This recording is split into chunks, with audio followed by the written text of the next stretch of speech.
for low-cost blood screenings all year round, now offering walk-in convenience to get the blood tests you want when you want them. MyLabs, patient-ordered testing, is available in Farmington at the hospital's laboratory and the Outpatient Diagnostic Center on 30th Street. Also in Aztec at San Juan Health Partners Family Medicine at 120 Llano Street. With nearly 20 tests available, there's an option for everyone.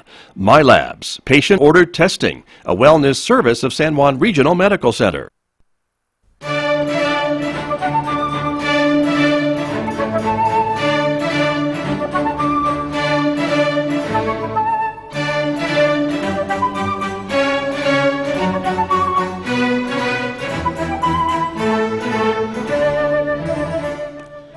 .36 KSJE. You're listening to the Scott Michlin Morning Program. It is 46 degrees outside our studios here at San Juan College, and we're expecting a mild Tuesday today with partly sunny skies and a high temperature this afternoon of 72 degrees.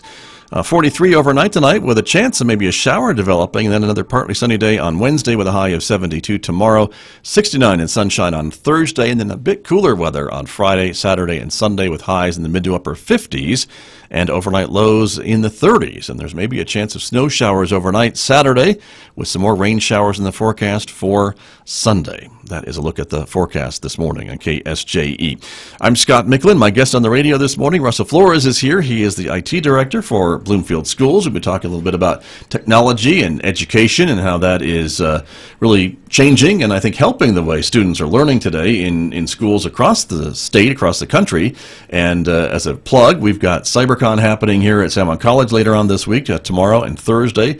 A great opportunity for folks to learn more about careers in technology services and community and security and internet safety and all those types of things that you deal with 24/7, I would think. Sure, yeah.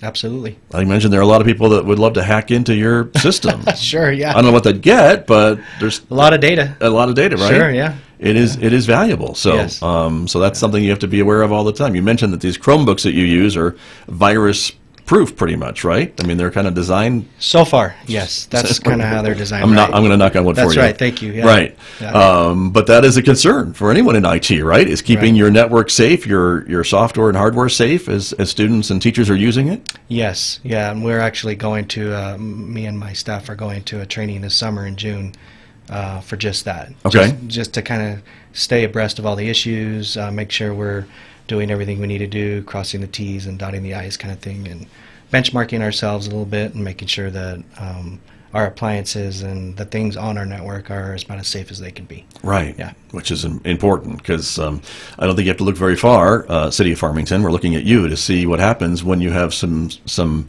machines that are vulnerable, and I think the city had some ransomware and they had to take everything offline and try to clean everything out. So nobody wants to get involved with that. Right, exactly. It's from an IT point of view, it's a nightmare. Right. It's a moving target as well, and we've been lucky so far, and hopefully we can continue that. Eventually, I think everybody has those moments, and hopefully for the city of Farmington, they won't have another. That's true. Let's hope so. And hopefully we don't have ours. So exactly, yeah. Exactly. But you have some projects in the works, right, to add to the suite of things that Bloomfield Schools offers online? Yes, we are kind of kicking off online registration for new students and their families. That'll be coming later in April. We've been kind of pilot testing that a little bit. So it's a way of re-enrolling your student for next year, updating your information, and then enrolling if you're brand new to Bloomfield Schools. Okay. And in a digital way. So right now we still use paper packets that we send home, registration packets, year after year. And for the parents and the staff, we just feel like it's time to move on from that. Sure. And get a little more digital with it. So we're excited about that. It'll be a change for all of us, a little culture change for all of us, but I think the parents will find that it'll be a lot easier. Right. Especially to re-enroll for the next year, re-register. Cool. And updating that information. Very good. And would paper still be an option, I guess, for a parent, or is it going to be online only? It will still be an option. We're strongly going to encourage not to use paper, but it can be still an option. Yeah. Gotcha. Okay. But you'd like everyone to kind of take advantage of this online opportunity. Yeah. We just think the benefits are just a lot better than filling out a piece of paper. Sure. Yeah. Right. And I know you've been working on the websites too. And when you talk about a school district, that may include multiple sites for different schools and things like that? Correct. So we just completed a new redesign of our district and school website. So it's a little over 100 pages total that we redid. And it's kind of a larger effort. Our administration office has been using social media quite a bit more with Twitter and Facebook and Instagram. We're trying to communicate messages, good messages, events, all that kind of stuff.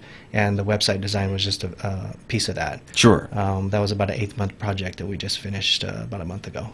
And with any website, it seems that it's really important to keep it updated, or to be able to update it easily, or maybe have other folks be able to do it so it doesn't all fall to you and your staff to Correct. update web pages or widgets on a web page or things like that, right? Right. It's very important for us to keep content fresh.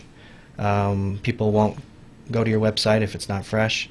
And we have a lot of information that we can share with the community that normally may not get out. And now with social media, we can hit different avenues, Right. kind of with the same message, and whatever avenue the community member uses, they should be able to see that news. Right. The system is built to give access to in-district users for particular updating of their own areas, and that's kind of what we like. Yeah. Sure. Yeah. And having that, I guess, consistent message, too, across all platforms, right? Whether I'm looking at Bloomfield School's Facebook page, and maybe I can go to the website and get more details from a post I saw on Facebook or what have you. Correct. Yeah. It's really important for us to have that same branding, so to speak, of the messages that come across. Right. Yeah. I want to ask you a bit about online grading and things like that, and then tools that parents can use. I know that's been around for a number of years. That's not necessarily new, but it still is a feature that parents these days have that maybe our parents didn't have when we were in school. It Right. was just the paper report card that may or may not have gotten lost on the way home. I don't know what happened, Mom. Right. That's right. Yeah, I don't know. Yeah. Right. The dog ate it. Yeah. Yeah. Now you don't have that. You don't have that excuse. It's on That's the right. computer, right? Right, Parents can right. check your grades. So we use PowerSchool as our student system, and part of that is a portal for parents, and they're able to access attendance records or grade records at any given time, mostly for secondary. Mm-hmm. Elementary, not so much. Some of them use it for that purpose, and secondary uses it for grading purposes. Right. I think we are still using progress reports in some fashion to kind of supplement that. I'm sure eventually we'll get to where it's just digital only. Right. The online registration system that's coming online will also feed into that, so a parent can log into their parent portal through PowerSchool and then be able to update and register their student for next year. And that'll be coming, like I said, like in April. Right. Around April 8th or so. So Okay. that'll be a good feature to add to it. Watch for that. And this also, I would assume, if not this program, another one, gives you the opportunity to communicate to parents if there's an issue happening at a school, or bad weather, or a delay, or a closing, right? Is that something you can use for that? Yes, they can do that. They could talk directly to the parents, and mostly that's a parent-to-student or a teacher communication. Right. So a parent can log in and communicate with a teacher via that portal Gotcha. anytime they want. And does that hook into a phone system to maybe make calls to parents if there's a school delay or closing or something? The new website does. I see. So the same company that manages our robocall system also is managing the website.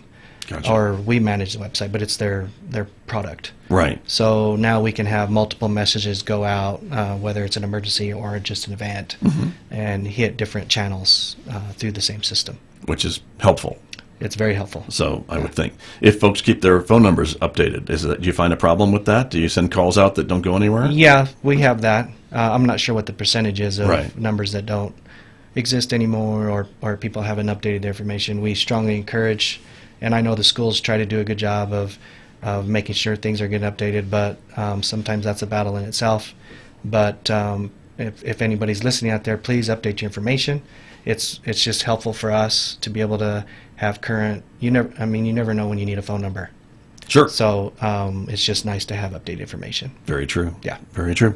Just have a couple of minutes remaining this morning, Russell Flores. And so any predictions on what's next for technology in schools, or do you have a wish list of things you'd love to have besides computers for every student? Sure. Big wish list. Right. Dr. Mizell, are you listening? Well, the two big things that we always are concerned with is having a one-to-one device-to-student ratio. Right. Not too long ago, we had a lot of smart boards in the district, interactive boards that were in the classrooms where kids can go up and touch and interact and move things around and do things. We feel like that's going away over time if the technology is in their hands. So if we can get a one-to-one device to the student, things like that won't be needed as much. And then a lot of stuff that we're moving to over time is cloud-based services, whether that's software for learning in the classroom, curriculum-wise, or testing, or the systems that we use. I mean, our finance software is now completely online.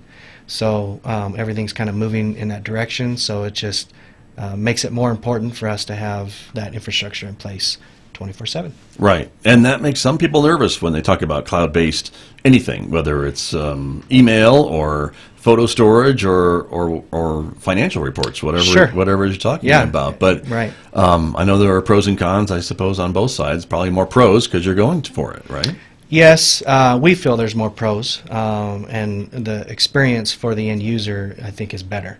The concerns are very valid. There are always concerns when the cloud kind of starts continues to kind of take over, and more things are up there. It's kind of an unmovable train to me, so it's happening. We try to embrace it as best we can and, Sure. and do our due diligence when we do something new and test out products as best we can and kind of go from there. Lots of built-in security and redundancy, though, I think, in a lot of these cloud services, so that takes it off of your back maybe when it's someone else's Correct. issue, right, to Right. keep track of these things. Right. And it changes kind of how what we do in IT. We're not as much hardware focused as we used to be. So now we're more service oriented for all those different kind of products and services and things that are available for staff and students. Right. Yeah. Very exciting. Lots of new technology, lots of new opportunities, Always I think, something, yeah. for students and teachers and staff. Right. It sounds like to me. So, Yeah, great. absolutely. Russell, thanks for coming in this morning. I appreciate it. Thank you very much. You're very welcome. Russell Flores, he is the IT director for Bloomfield Schools, my guest here on KSJE. Back with more in just a moment, everybody. The time right now is coming up on 8:47.